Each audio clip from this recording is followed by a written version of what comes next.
Assalamu alaykum hörmətli qarindoshlar. Biz bu haftadan başlap şu Golland dili dərs səhifəmizə yeni bir səhifəni qoşduq. Yəni sizlərə məlum bolğandək, hazır YouTube kanalımızda məxsus qrammatiki dərslikləri, 0-dan A1 səviyyəgəcə dərsliklər, hər xil idiomlar yollanıyatqan. Əmdi yeni bir yeni səhifə sözlük aşırış dərsləri qatıldı.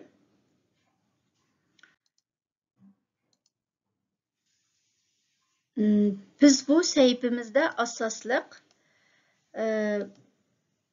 birinci qədəmdə şu ayırıb işlətildiğən fiillarınki hər xil şəkilləri bilən tanışıb ötüşünü qatdıq.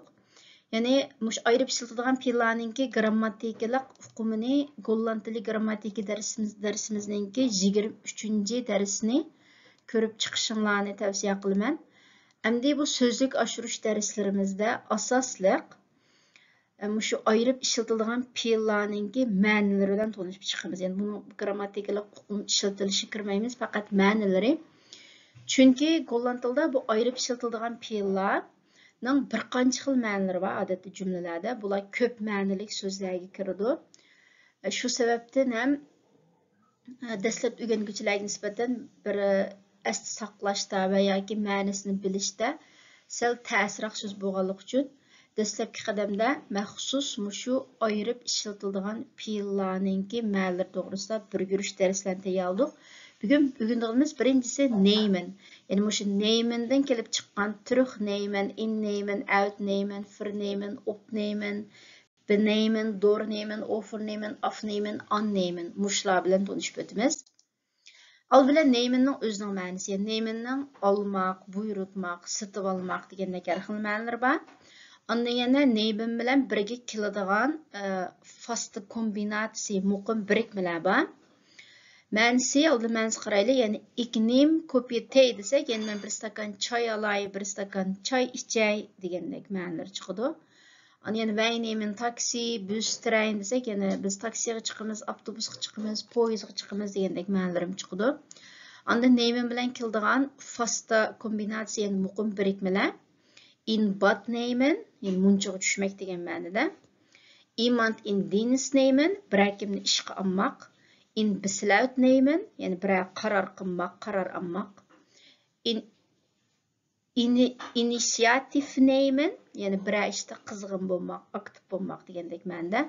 Iemand iets kwalijk neymen, bir kimni bir işdə ayıplamaq. In foto neymen, resimga düşmək.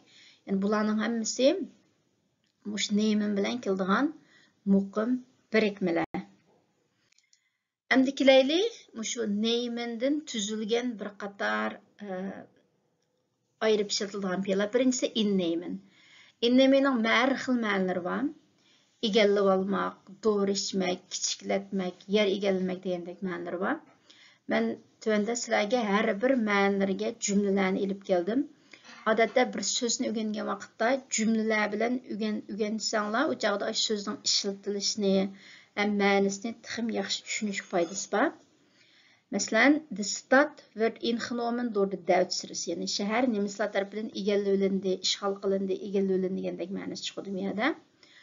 İkinci cümlə, hij neemt zijn medicatie elke dag in. Yəni o hər günü doğrusunu içidu. Dəbmiyədə innemen degəndən şu doğru içmək degən mənası var. En je bent mager geworden, ik zal dat jasje innemen. Yəni siz oruqlab qapsız, bu çapınızını kiçigiltib birəyək innemeninki kiçigiltiş degen mənası kildi. Qısqartiş, məsələn, iştallarını, köynəklərini qısqartışqım kildi. De toezichthouder neemt alle tentamens in. Əmdimiyədə imtahan qağızlarını yığviliş, imtahanını yığviliş degen mənasıda. Yəni tekşürgücü imtahanlarını yığıvalıdı. Die koelkast neemt te veel plaats in. Yəni autonlatqı bekçik yer igəlləydikən miyədəmdə yer igəlləş degen mənası var. Yəni bu bir xil köp mənilik söz. İkincisi opnemen. Opnemenның yəni almaq, məsələn telefon almaq, qəbul qılmaq, inkas qaytarmaq, arığı almaq degəndək məniləri var. de telefon gaat. Ik neem de telefoon op. Meyada telefon sayratıda telefonunu alay. Telefonunu iliş degan ma'noda. Anaylık bank kartımızdan pul alsak mı? Yani opnemen işlesek buldu. Ik heb vandaag 100 euro opgenomen van mijn bankrekening. Yani bugün bank hesabımdan 100 euro pul aldım. Opnemenning yana arığa iliş. Mesela bir insanlar tarafından, bir grup tarafından arığa iliş, qabul qilish degandek. Mesela, zij werd snel in de groep opgenomen. Yani o grup tarafından tezli arığa ilindi, grup tarafından tezli qabul qilindi. Yani grup degan mayli uni yaxshi qarshi oldi degandek ma'noda. Yani bir ma'nosi zij nam het slecht nieuws goed op.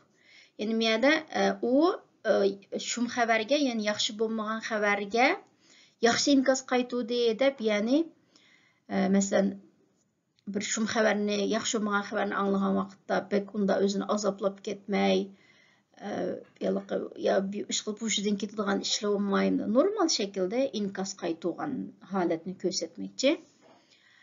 Eng oxirgi ma'nosi habidat programma met video opgenomen, ya'ni o programmani videoga ilib oldingizmi deb, masalan televizorda bir programma berayotgan bo'lsa, uni videoga ilib olish, videoga ko'chirib olish degandek ma'nosi bor.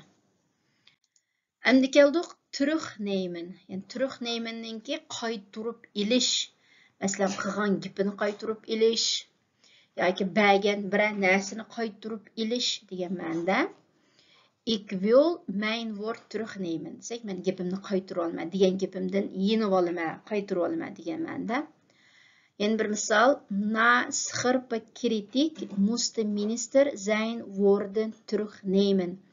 Yani kuchli tanqiddan keyin minister so'zlarini qaytarib olishga majbur bo'ldi yani degan gapidan yenib olishga majbur bo'ldi. Yoki wij zullen de producten met fabrieksfout terugnemen. Yani biz zavod xatolik bor mahsulotlarni qaytarib olamiz deb, yani zavod tarafidan bir xatolik chiqib qolgan mahsulotlarni qaytarib olish. Terugnemen, yani gapini qaytarib olish, esa bir bergan narsani qaytarib olish hammasiga ishlatildi. Endi uitnemen. Uitnemen degandanki ilib etmek, yani masalan bedenning ichiga sog'gan bir narsani ilib etmek degandek ma'nolarda. Misal qarasak, ik ga altijd mijn contactlenzen uitnemen als ik naar bed ga.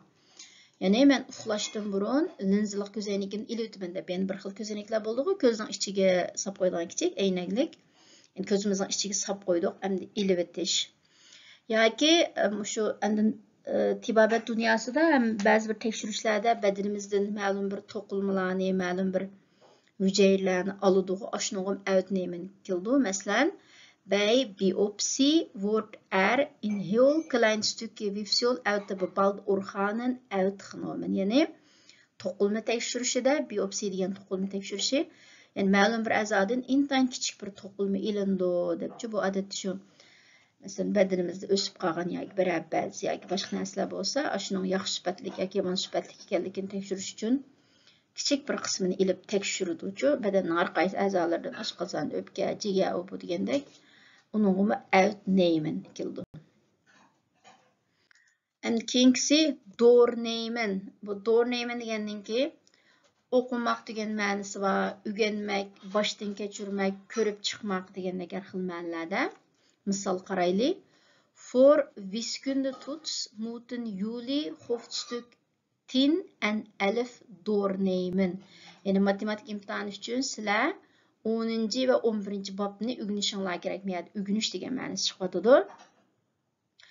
Wij gaan eerst de agendapunten even doornemen. Yani biz oldi bilan kun tartibidagi turlarni bir boshdan kechirib chiqaylik deb, yani bir aqr ko'rib chiqish, boshdan kechirib chiqish degan ma'nosi chiqadi. Kunt u mijn verslag even doornemen? Yani miyada verslag dokulat, yani dokulatımni bir ko'rib chiqsangiz bo'lamdi deb, miyada shu bir ko'rib chiqish, unda boshdan kechirib chiqish degandek ma'noda. Endi keldik overnemen. Yani overnemen, yani bu bir narsani sitib olish, o'tkazib olish,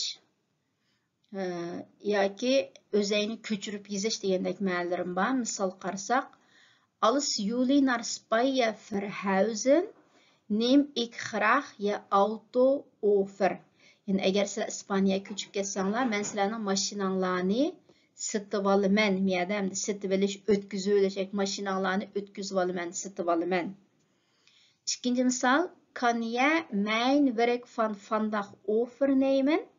Yani miyada mening bugungi xizmatimni o'tkazib olsangiz, yani bugungi xizmatimni siz qilsangiz bo'lamdi demakchi, xizmatni butun topshirib berish, overnemen. En oxirgi misol, hij had in zijn boek een heel hoofdstuk bijna letterlijk overgenomen uit een ander boek. Yani o o'zining kitobidagi butun bir bobni boshqa bir kitobdan asosan butunlay o'zini ko'chirib yozibdi deb miyada shu ko'chirib yozish, yani boshqa bir kitobda burun yozilgan narsani o'ziniki qilib yozib olish, overnemen. Yani buning ma'nolari ham har xil. Endi keldik vernemen. Vernemen boshqalardan biror gapni anglash degan ma'noda. Bu scheidbare verb tava emas. Şun cümlede ayırıp işletilmeydi. Lekin bu hem neymindan tüzülgen bir neymin bilen birikip kelgen bir birikim pil boğaçqa bunu hem sözlep öttük. Yani başkalardan anglaş. Mesela, ik heb vernomen dat je naar buitenland gaat verhuizen. Yani sizni boshqa davlatga ko'chib ketadigan deb angladim go, debchi. Bizning tilimizda men bunda deb angladim go, unda deb angladim go degan ifodalash shakllari. Ik heb vernomen dat je kind hebt gekregen. Yani sizni bolliq o'tdi deb angladim. Yani via mijn broer heb ik vernomen dat jullie op vakantie gaan. Akamdan anglashimcha ta'tilga bordi ekansizlar deb işte anglashimcha angladim degandek ma'nolarda ingliz tilida ko'p ishlatildi. Hamda annehmen. Annehmen degandan keyin ilish, masalan, birasiga vakolatdan bir narsani olib qo'ymoq, ondan bir ishni to'g'ri deb qaramoq, bir kimni ishga olmoq, bola boqib olmoq degandek har xil ma'nolar bor. Misollar qaraylik. Ik ben vandaag niet thuis. Kan je mijn pakket aannemen? Mesela bizga bir posilka keladi, biz uyda bo'lolmaymiz, qo'shnimizga aytib desak, yani uyda yo'qdim, posilkamni olib qo'ya olasizmi, menga vakolatdan olib qo'ya olasizmi degan ma'noda. Bu ham telefon ilishga ham keldi. Mesela biz bir ish qilyapmiz, telefonimiz sayridi, telefonni ololmaymiz, yenimiz birisiz qilmay telefonni olamsiz işte ahvolda. Yani ik heb nu geen vrije hand, kan je even de telefoon aannemen? Yani mening hozir qo'lim bekor emasdi, telefonni ola olasizmi? Ondan miyada uchinchi jumla, bir ishni to'g'ri deb qaramoq, meningcha deb biz muqim jazmlashtirgan ishlarga ishlatamiz. Masalan, ik neem aan dat hij goed thuis gekomen is. Meningcha u uyga sog' salomat kirib oldi. Miyada endi meningcha degan ma'nosi chiqadi. Ondan yana bir misol, ons bedrijf heeft veel nieuwe medewerkers aangenomen. Miyada endi yangi xizmatchilarni ishga olmoq, ya'ni shirkatimiz nurg'ulg'an yangi xizmatchilarni ishga oldi, ishga ilish degan ma'nosi bor. En oxirgi ma'nosi bola boqmoq. Masalan, sie haben alleen aangenomen kinderen. Yani ularning faqat boqib olgan bolalar bor, yani o'zi tuqqan, o'zining pushtidan bo'lgan bolalar yo'q, lekin hamma bolalar boqib olgan, aangenomen kinderen degani boqib olgan bolalar. İşte bola boqib olish degan ma'nosi bor. Endi keldik afnemen. Afnemenninki odatda shu af bilan kelgan so'zlar, ozlash, pasayish degandek ma'nolar bor. Endi afnemen miyada paslemek, azlamak degan ma'nosi, ondan boshqa yana tozliq qilmoq, tatib olmoq degandek har xil ma'nolar. Misollar qaraylik. De leraar heeft hem het mes afgenomen. Yani o'qituvchi undan pichoqni tatib oldi deb miyada tatib ilish degan ma'nosi bor. Ik ga jullie in examen afnemen. Yani sizlardan bir imtihon olaman deb miyada imtihon ilish, examen afnemen. Ondan bloed afnemen, kan ilish. Mesela de verpleegkundige gaat bloed afnemen bij een patiënt. En sister bir bemordan kan aladi. Ondan afnemendan yana da sürtütish degan ma'nosi. Wil je die tafel even afnemen? Yani üstten bir sürtütemsiz. Mendemde bir sürtüdigan mabola bilen bezler bilen bir sürtüp ötiş degan ma'nosida. Anda interview aufnehmen, yani söhbet elip biriş degan ma'nosi var. Mesela they had erst in interview aufnehmen. Yani Köçmenler İdaresi aldı bilen bir söhbet alып bardı. Yani aufnehmenning yani passish degan ma'nosi var. Mesela shamalning passayişi, the wind nimmt auf, shamal passaydi. Yoki the pain is gelukkig wat afgenomen, yani ag'riq baxtga yarasha pasaydi, azladi deb işte ag'riqning azlashigimi keladi. Endi tunemen degan afnemenninki qarama-qarshi so'zi, yani afnemen azlamaq, pasaymak bo'lsa, tunemen oshmaq, ko'paymak. Masalan, the wind is toegenomen, shamol kuchayib ketdi. Het antal mensen is toegenomen, yani odamlarning soni ko'payib ketdi degandek. En ahirgi so'zimiz benemen. Benemen deganning tutulib qolmoq degandek ma'nolari bor. Masalan, ishtarim tutulib qoldi deymizku, shunda ahvollar ko'proq ishlatildi. Het benemet mij de eetlust als ik hem zie knoeien. Yani onun tamaklarını soğurup yeginini görsem iştahım tutulup qoladi. Eetlust, ishtaha. Yani eetlust benemen, ishtahası tutulup qolmoq. Debilik mesela tamak yeyotgan vaqtda biz yaxshi ko'rmaydigan bir ishni ko'rsak, tuyuqsiz yegimiz kelmay bir holatga tushib qolamiz-ku, ishda bir holatni demakchi.